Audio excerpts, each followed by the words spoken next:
గోవింద, నీ నామం మధురం, నీ ప్రేమ అజరామరం. నీ భక్తులను నిత్యం కాపాడే ఆ అభయహస్తం ఒక్కసారి మా వైపు తిప్పు స్వామి అంటూ ఆ శ్రీనివాసుని కొలిచే ప్రతి భక్తుడు కోరుకుంటాడు.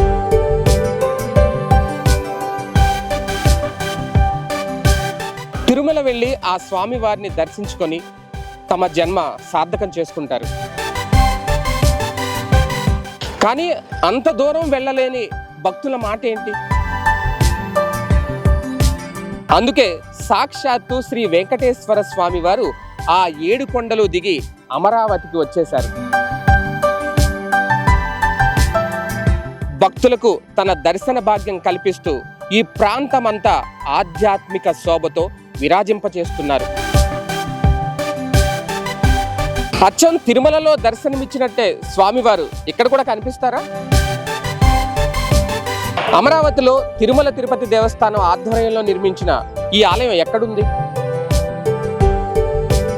ఈ ఆలయానికి సంబంధించిన పూర్తి వివరాలు హలో అమరావతి యూట్యూబ్ ఛానల్లో అతి త్వరలో.